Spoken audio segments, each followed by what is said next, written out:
Hello guys, welcome to another video in the series of coding. It's called count primes. You have to count the number of prime numbers that are less than a non-negative number n.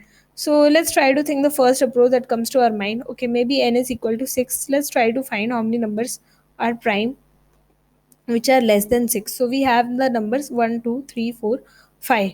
So let's try to check. Anyway, we know 1 is going to be a non prime number. So we'll start checking from 2. Right, so we know 2 is a prime number because nothing below 2 is able to divide 2. Let's check the same for 3. So uh, the numbers which are below 3, right, from which we should start checking is 2. So let's see if 3 mod 2 is equal to 0. It is not, right? So 3 is a prime number. Similarly, let's check for 4.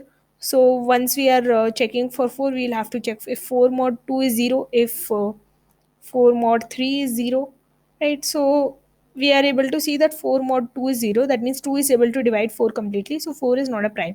Let's check for 5. So again, we will have to check 5 mod 2. We'll have to check if 5 mod 2 is 0, 5 mod 3 is 0, okay, or 5 mod 4 is 0. So if any of these is true, then 5 would not have been a prime, but none of this is true, so we know that 5 is also a prime. So this takes a time complexity of O of n square, right? Because we will have to check numbers till the end of the last numbers. We will have to check n minus 1 numbers, right? And we will have to check each of the numbers if that is able to divide the numbers completely, if any number is able to divide them individually completely or not, right?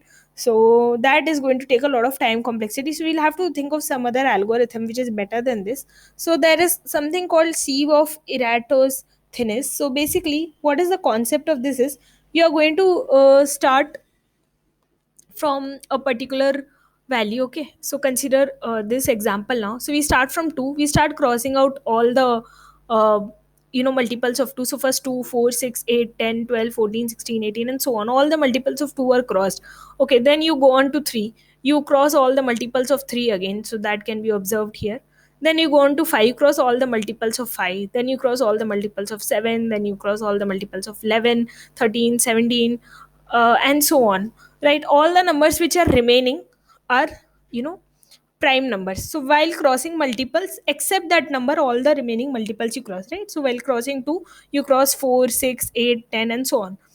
So that is the concept, right? And why does this work? Okay, why does this work? So because see, you have numbers like 1, 2, 3, 4, maybe 5, 6, 7, 8, 9, 10, 11, 12. So we'll take a small example to understand this.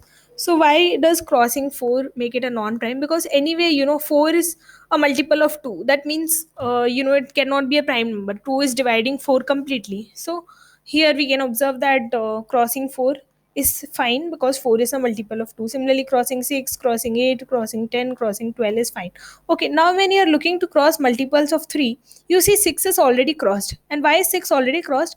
Because 6 is just 3 times 2. So when you had crossed multiples of 2, you had anyway crossed of 6, right? So next multiple of 3 only you need to cross. You need to cross 9, right? And similarly, when you're crossing multiples of 5, you will observe that 10 is already crossed. Why is 10 already crossed? Because while crossing the multiples of 2, we had already crossed it. Okay, if you had continued this loop, you would have also observed that 15 also would have been crossed, right? So if you had written 13, 14, 15, 16 also, so while crossing the multiples of 2, you would have crossed 14. While crossing the multiples of 3, you would have crossed off 15.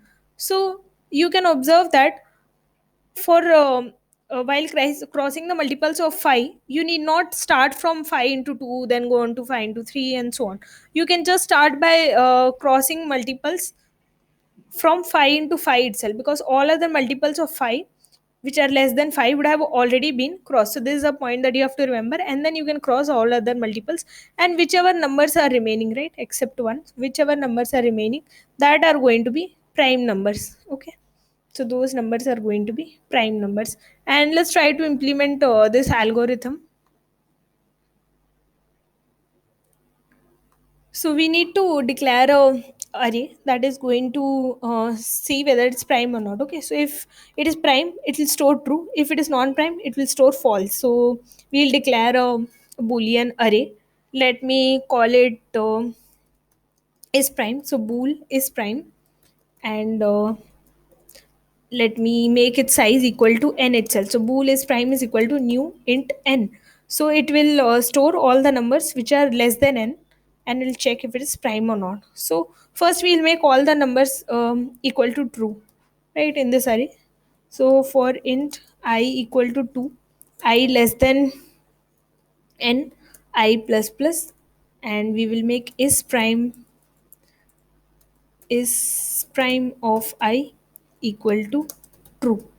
Now, whichever numbers are multiples, we are going to just cross them out. Okay.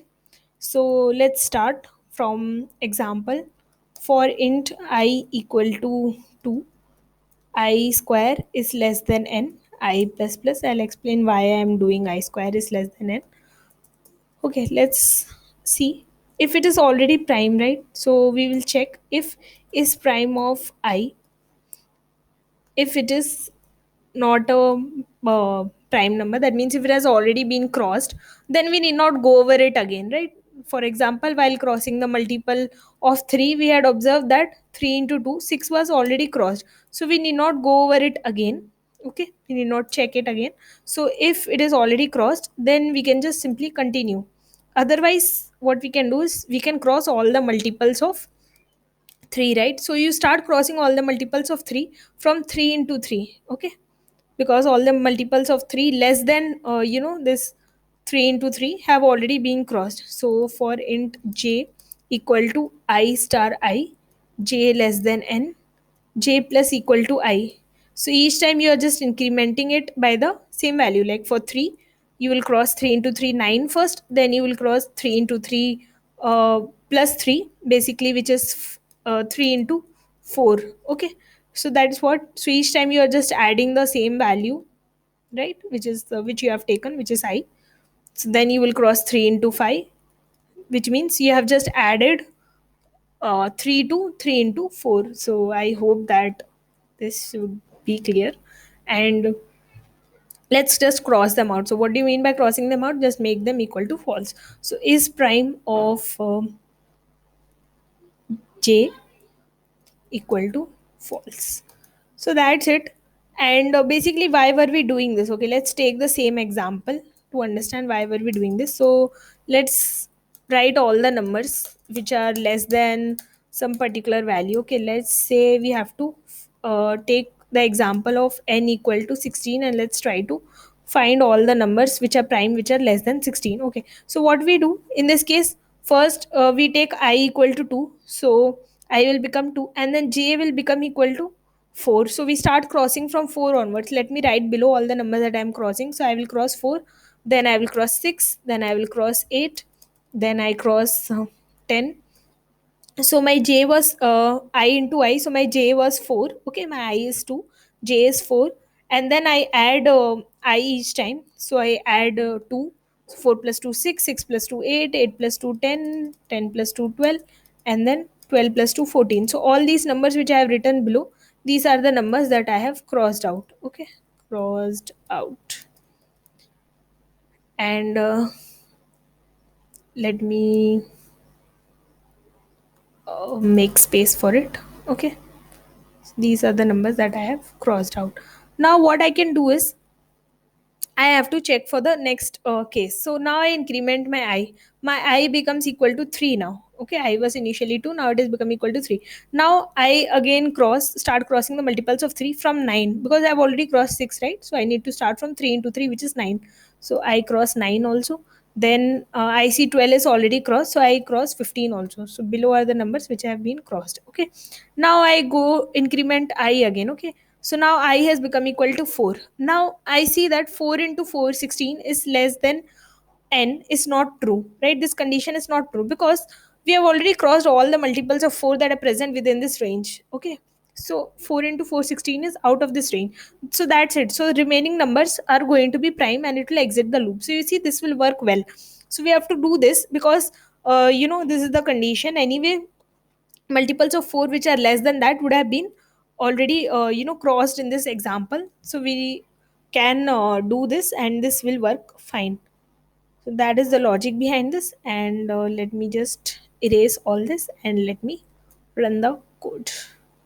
So Before doing that, I will also have to count, and I will have to return count. So let me declare int count equal to 0, and let me make the check. So for int I equal to 2, I less than n, I plus plus, if is prime of I, if it is true, then we can increment count, and we can finally return count. So that's it. So we'll run the code and we'll check.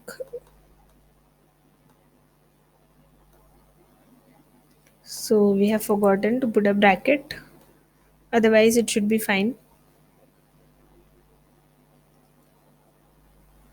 Okay, so I have declared new int here. I should make it bool, because we are storing boolean values, true and false. So it should be fine now, and we will submit it.